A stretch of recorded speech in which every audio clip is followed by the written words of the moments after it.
Welcome to the Lost Signal podcast. Today, we're venturing into a scenario that's both unsettling and increasingly discussed.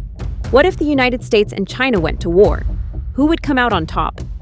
Let's be clear, this is a hypothetical exploration, not a prediction. But understanding the dynamics at play can shed light on the delicate balance of global power. Picture this. A Chinese naval vessel collides with a U.S. destroyer in the South China Sea during a routine freedom of navigation operation. Or maybe it starts differently. A cyber attack on Taiwan's power grid that the island traces back to Beijing, prompting U.S. retaliation. Perhaps it's something we haven't even imagined yet, a conflict that begins in space when satellites start mysteriously going dark. The scary truth? The opening moves of this war might not involve traditional weapons at all. Before the first missile launches, both superpowers would likely unleash their most devastating non-kinetic weapons. China's cyber capabilities have grown exponentially. Intelligence reports from 2025 confirm that Chinese hackers can already compromise U.S. critical infrastructure. We're talking power grids, air travel, and water treatment facilities. The economic dimension is equally terrifying. A full-scale war would disrupt global supply chains, trade, and markets. Here's where it gets truly sci-fi. Recent Pentagon assessments reveal that China has been rapidly closing the gap in space warfare capabilities. We're not just talking about anti-satellite missiles anymore. Think co-orbital satellites that can quietly approach and disable enemy assets, electronic warfare systems that can jam or hijack communications, and directed energy weapons using lasers and microwaves.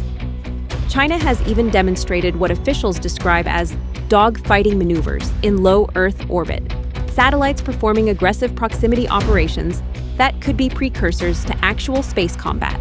So imagine waking up one morning and GPS doesn't work. Your phone has no signal. Weather satellites are blind. That's what losing the space war looks like for civilians. In a purely conventional conflict, the numbers are staggering. China has the world's largest navy by number of ships, though the U.S. maintains technological superiority and global reach. China's military doctrine emphasizes what they call anti-access area denial. Essentially, it's a strategy to prevent and limit an adversary's ability to enter and operate within a specific geographic area. Here's the sobering reality. China's nuclear arsenal has grown to over 600 warheads as of 2024, up from about 500 the year before. They're expanding rapidly.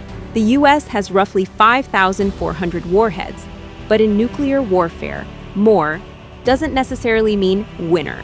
It just means more dead. Unlike the Cold War standoff with Russia, China doesn't keep its nuclear forces on launch-on-warning status.